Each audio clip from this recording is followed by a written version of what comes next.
Hi everybody and welcome back to another video. My name is Richard Seidlitz and I'm the owner of redpants.lol. Today I'm going to be covering something that is not exactly a fun or flashy or headline grabbing topic unless you're living in the real world of Aston Martin ownership, and that is lighting. Yes, exterior lighting in particular. I'm not going to talk too much about the cabin.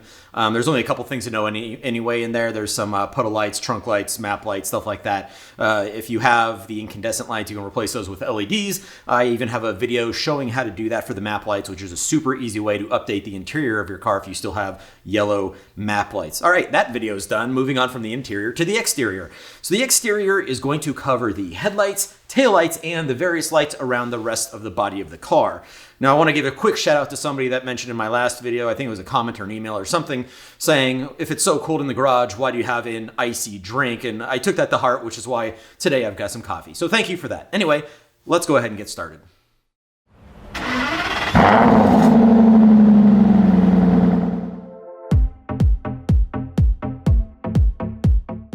Even though I'm going to be using V8 Vantages as examples in this video, most of the stuff that I'm going to discuss is going to be directly related to other cars from the same generation. So the DB9, DBS, Rapide, all those sort of things, they all fall into that same category of type of vehicle, and a lot of the parts are actually interchangeable and common across. So some of the things aren't going to be interchangeable. So the headlights, for example, the V8 and V12 Vantages have interchangeable headlights. The DB9 and DBS, again, interchangeable headlights. However, you can't interchange the headlights from a V8 or V12 Vantage with those from a DB9 or DBS.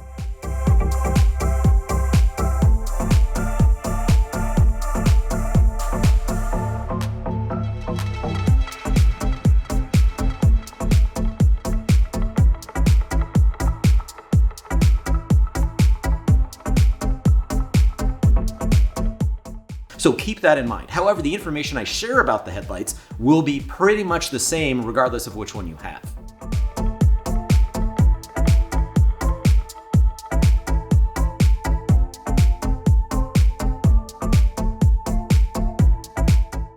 Now, the visual difference for what's available is going to be restricted to what color these two bezels are. The silver bezels inside of here they were originally silver, but at one point, I think on the V12 Vantage, I think is when they started doing that, they came in black. So there are two colors of headlights, either the silver bezels like this or black bezels. Now visually, that's pretty much going to be the extent of what's available for the headlights. But there are other differences that create a variety of options when you need to get new headlights or if you just want to change yours up. The next thing to mention about them is going to be whether or not they have headlight washers. This little trim piece right here, this little black, kind of a gloss black panel, it is the cover for the headlight washer nozzles. When those washers are activated, this whole thing comes forward and the nozzle is able to spray the headlight and then it retracts back in just like this. Even if you don't have the headlight washers, you're still going to have this. There's just not going to be anything behind it. Now, if you're not sure if you have headlight washers, you can ask your dealership to run your VIN and they should be able to pull it up. Another thing you could do is look behind the headlight. You may be able to see, it probably is going to be a little bit difficult, but you may be able to see the actual pump mechanism in there, or the washer mechanism in there. Or if you want to check your windshield washer reservoir, that's the one that sits right back here, you can look at that. All windshield washer reservoirs are going to have one pump that is used to actually spray your windshield. If you have headlight washers, then it's going to have a second pump. The second pump is going to be what is used for this. So that's another way you can check if you're not sure. And it also ties in, if you ever need to replace your windshield washer tank, you'll need to know which of those, which option you have, whether you have the headlight washers or not.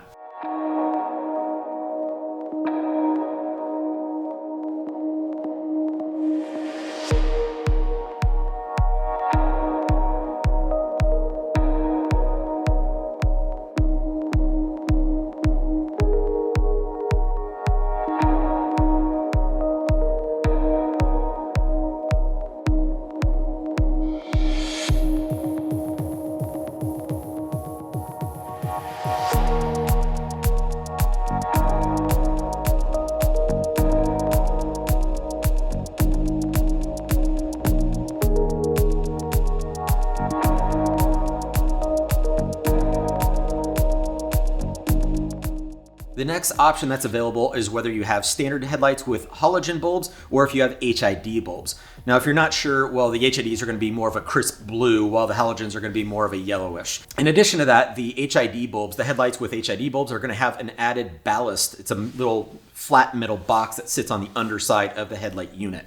That's going to be there specifically for the HID cars, so that's another way to see what you've got. And it's another thing to keep in mind if you have to order bulbs or anything of that nature, you'll want to know whether you have halogen or HID.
One more thing that is directly related to the headlights but not tied into the headlights themselves are daytime running lights. Now, in some markets this is required, in others it isn't, and again, this is something that can kind of change over time anyway, so make sure you check with your local laws and all that other stuff to see what is current and what you need to abide by.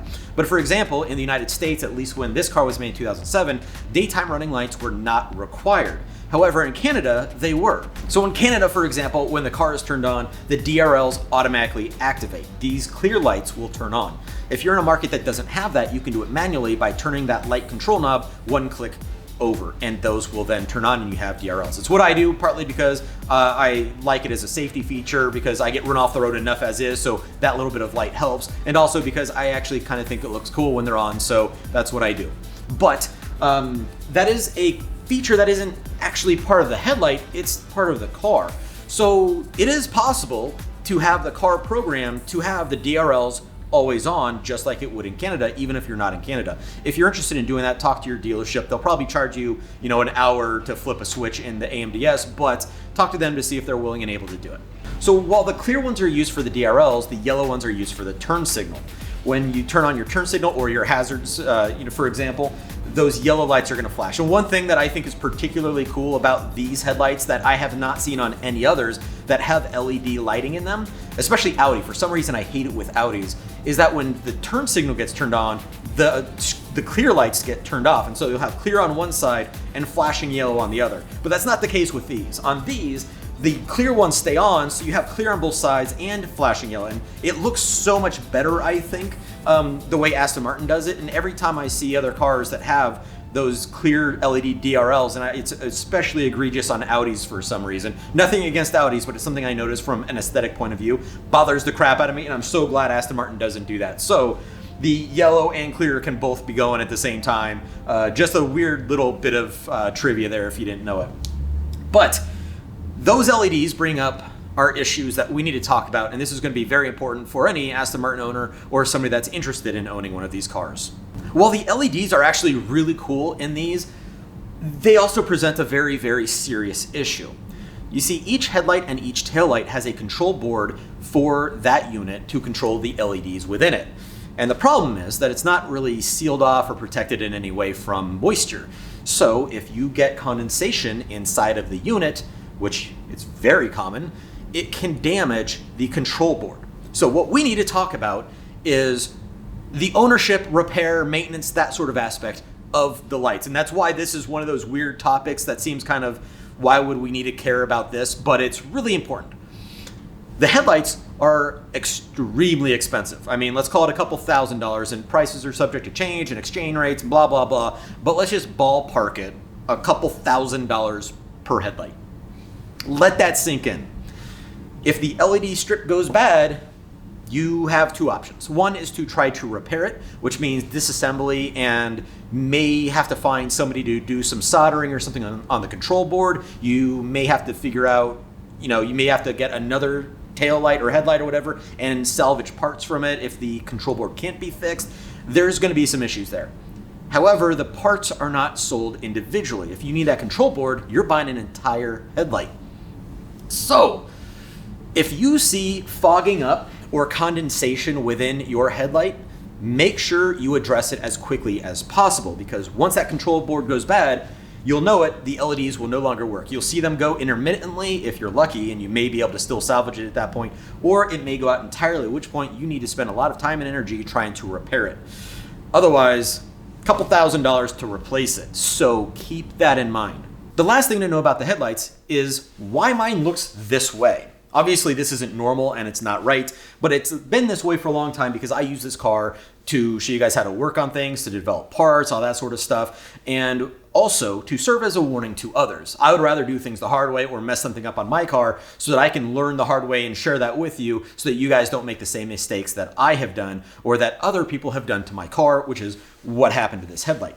The factory headlights have a clear piece of vinyl that covers the lens. And if that is pulled off, like somebody did to mine at a body shop, and it's not prepared correctly or done correctly, then it can actually take off the top layer or chunks of the top layer of the lens itself. And that is why this has done this. Now, I didn't want to replace it too quickly because one, again, stupid expensive for headlights and I didn't want to shelve the money for it. And two, because it does serve as a warning to others. I have conversations about this with people all the time where they ask, why does your headlight look that way? And then I can explain because somebody pulled the lens cover off and it destroyed the lens. So if you need to remove that vinyl for any reason, take it to a professional if you're not 100% certain that you can do it the right way, and let them know about this issue because they'll know how to take care of it at that point. So that's everything for the headlights, finally, and we can move on to some of the lighting on the side of the car.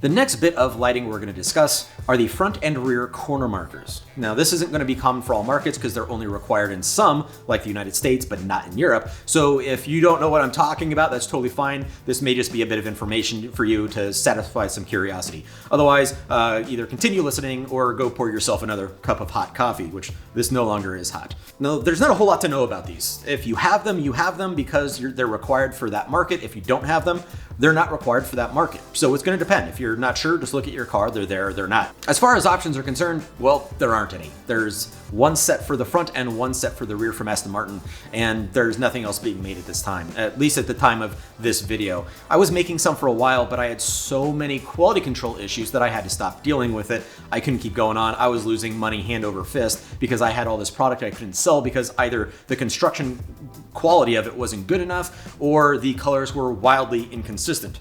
For example, here's a picture showing a bunch of different ones that should all be the exact same color, and obviously they're not. The front and rear corner markers are different from each other. The obvious difference being that the fronts are orange and the rears are red, but also on the back side, the connectors are plugged in at an angle on the rears while the fronts are plugged in straight on. The rears are angled for clearance reasons. The bumper beam back there is right up against it, and so that connector plug is angled a bit to give a little bit more clearance. Next up, we have the side repeaters, which are these round lights located on the fender just behind the front wheels. Doesn't matter what market you're in, you're gonna have these. And no, they don't match anything else on the car because these are another parts bin item, this time from a Ford Transit van.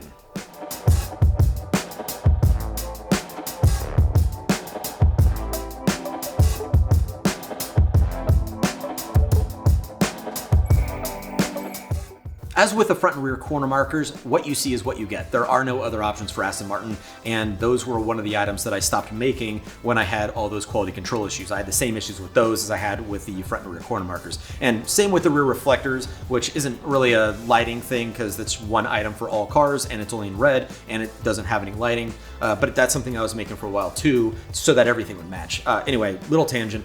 The ones that I have on this car are actually the factory ones from Aston Martin, but I tinted them myself just to make them wash out and blend in a bit so they weren't so obvious. It's something that a lot of people do because that white housing is just really jarring to see.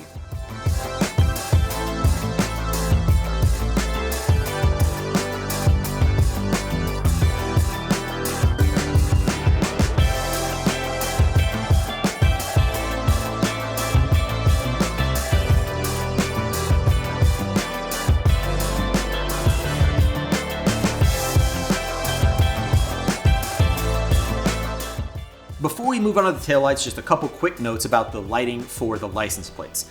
These are just standard automotive bulbs, just like you find in a lot of parts of many cars. Nothing special about them. If you want to change them to LEDs, you have two different options.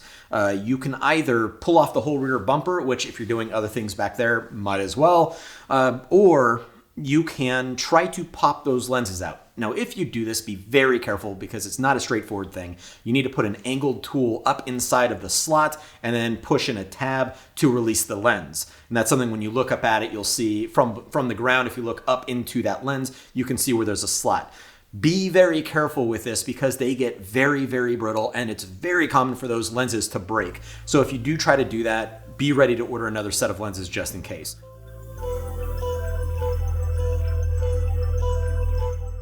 The last thing on the car that we're going to look at are the taillights. And just like the headlights, there are a number of options and issues that you should probably know about that are going to be really important to you if you're planning on owning one of these cars or if you already have one. As far as cosmetics are concerned, you're going to have three options. You're going to have red, you're going to have clear with gray trim, and clear with black trim. As far as usability, they're all interchangeable, and that's common across the entire generation of cars, except for the Vanquish, for example, has completely different taillights. So that is, or the Signet, but we're not going to talk about the Signet. The DB9, the DBS, the Rapide, the Virage, the V8 Vantage, V12, they're all the same taillights. They're all interchangeable. And no, you do not need to reprogram or reflash or tune or update your car to use different taillights. The one thing to know though is that if you have a third center, it's called the high center mount taillight, I believe is the full name, but it's the third brake light. The one that's mounted in the trunk, which looks like this. If you have that, you're going to want to make sure that you have either the red one or the clear one to match your taillights. There's only two options for that. You have red and clear. So even though the clear taillights have the black trim or the gray trim, the center taillight that's clear is the same, doesn't matter. So you've got the red or the clear. Just make sure you have one that matches depending on what color taillights if you're changing things up. If you have the third brake light inside the back window, like on a DB9 Coupe, for example, then there's no option. It just stays the way it is, and you just need the two main taillights. While the headlight sounded kind of scary when I talked about the issues that it can have and the cost of replacement, the taillight is actually far more of a concern. It is less expensive to replace than the headlight, but it's still really expensive. And the real issue is that it happens quite a bit. It's really common for the taillights to go bad. The issue, again, is condensation damaging the control boards for the LEDs. Now, like the headlight, the taillight is not meant to be serviceable. So you can try to take it apart, you can try to repair it. I'm not gonna get into that in this video because that's gonna be a whole other video on its own and I've gotta do it anyway. So I'll save that for another one. But the main thing to know with the taillights is if you see condensation in the taillight, mitigate it, repair it, fix it as quickly as possible. Otherwise, you may end up losing that taillight. And again, because it's not serviceable, it's meant to be replaced as a whole, and it's expensive. One of the concerns that people may have with the taillights being fully LEDs and none of it being serviceable is what happens if a bulb goes bad.